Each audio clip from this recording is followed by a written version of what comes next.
il a manqué à la dignité de la fonction. Je voudrais expliquer ça. Quand le roi et la reine d'Espagne sont allés à Séville, à la suite des inondations, ils ont été insultés.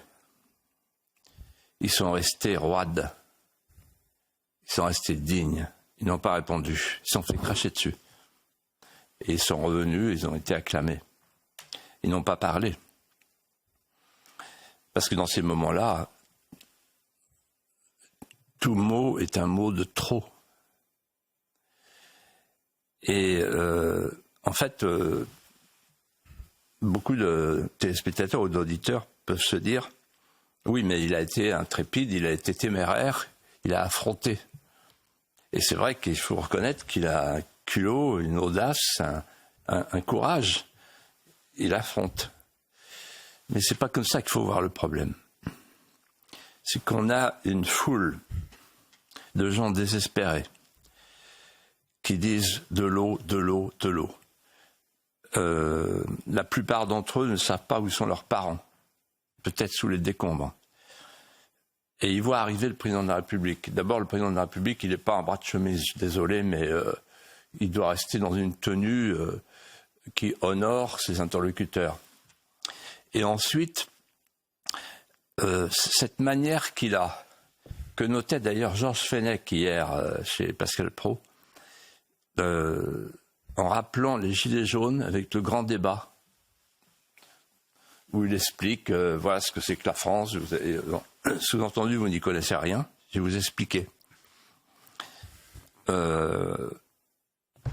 Le salon de l'agriculture, on l'avait vu ensemble, on l'avait traité ensemble, c'était incroyable, où il expliquait aux paysans quel était l'avenir du maïs, du blé et du soja. Extraordinaire.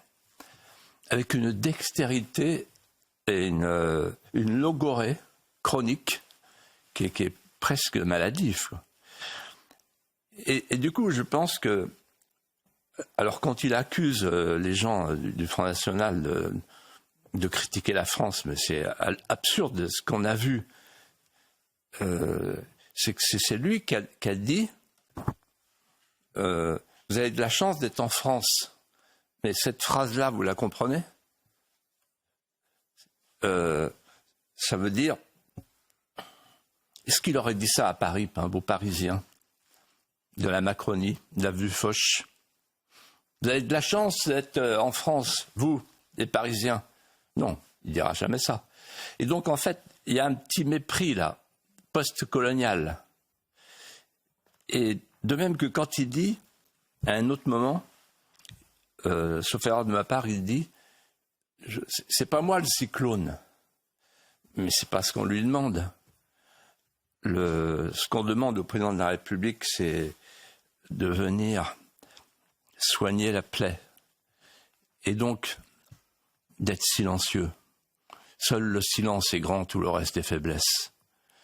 Il y a des circonstances où le silence s'impose. Pourquoi la foule elle a crié? Pourquoi la foule, elle l'a hué? Pour deux raisons. La première, c'est celle-là. C'est qu'elle n'a pas supporté cette morgue, cette arrogance de Paris, cette arrogance de l'ENA, cette arrogance de l'énarchie, cette arrogance de l'oligarchie mondialiste qui vient donner des leçons à des gens qui sont sous la tôle. Et puis la deuxième raison, qui est plus importante encore, c'est que ça fait des années, depuis le premier référendum, il y a eu 4 consultations référendaires. Ça fait des années que les Mahorais, donc les citoyens français, les Mahorais, disent à Paris, à ses représentants, comprenez nos problèmes, il y en a au moins 2 qu'il faut résoudre. Le premier, il faut arrêter de construire n'importe comment parce que Mayotte est sensible aux catastrophes naturelles. Lisez le rapport de la Cour des comptes. Il y a eu des rapports de la Cour des comptes, dont le dernier en 2023, qui dit tout ça, qui dit on n'a rien fait. Donc ils ont le sentiment de ne pas être écoutés sur la question des catastrophes naturelles, et il est arrivé ce qui devait arriver. C'était prévisible d'après une députée comme Estelle Youssouffa. Oui, Youssouffa, voilà, qui est remarquable. Elle a dit, mais on avait dit tout ça à Paris. Et la deuxième chose qui avait été dite à Paris, c'est la question migratoire. Pour que ceux qui nous regardent et qui nous écoutent comprennent bien, la moitié de la population à Mayotte est en situation irrégulière. Il y a une population étrangère, 150 000 sur 300 000. C'est sans doute plus d'ailleurs. Et ça évolue tous les jours, dans le mauvais sens. Ensuite, la plus grande maternité française, 10 000 naissances par an, dans un pays qui fait plus d'enfants, ben c'est Mayotte. C'est-à-dire qu'en fait, on vient accoucher à Mayotte pour avoir tous les droits français. Troisièmement, le taux de fécondité à Mayotte est de 4,68%. Donc c'est l'explosion. Et enfin, le droit du sol à Mayotte est évidemment, comme l'a dit Madame Youssouffa, non pas un facteur d'intégration, mais un aspirateur extrêmement dangereux, un aimant. Voilà. Et donc, en fait, ce qu'attendent les Mahorais, je dis bien les Mahorais, c'est-à-dire les citoyens français de Mayotte, c'est qu'on résolve ces problèmes, comme avait tenté de le faire Gérald Darmanin, qui s'est arrêté en cours de route, l'affaire Wuambushu. Les opérations Wuambushu. Wuambushu, pardon, oui. C'était un début. Donc, premièrement, il faut faire une chose que personne n'a jamais fait, sortir de Schengen pour rétablir la frontière nationale. La frontière nationale, c'est pas les Comores, c'est Mayotte. Donc, Mayotte, frontière nationale, on garantit notre frontière nationale, on n'est plus dans Schengen. Parce que si c'est l'Europe qui nous abrite, qui assure notre sécurité, eh ben, c'est pas demain la veille qu'on sera en sécurité. Deuxièmement, il faut renvoyer chez eux les clandestins, les Kwassa là.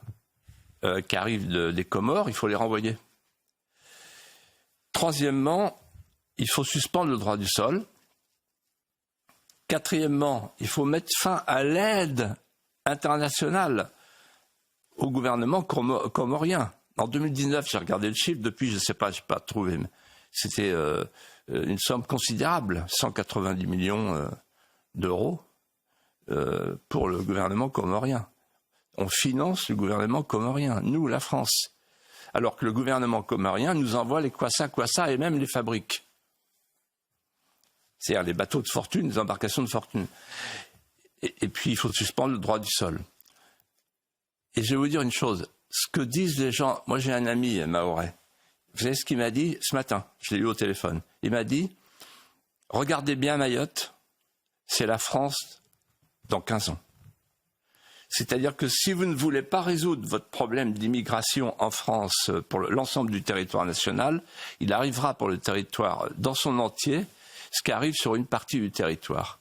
Mayotte est une préfiguration française de la catastrophe migratoire à venir. Et la catastrophe naturelle n'a été que le révélateur au sens chimique de l'impéritie de l'impuissance publique. Voilà pourquoi les gens sont en colère à Mayotte. Et voilà pourquoi il faudrait qu'Emmanuel Macron comprenne enfin, lui qui est un adepte de l'immigration invasive, il faudrait qu'il comprenne qu'un peuple qui se laisse envahir finit par disparaître.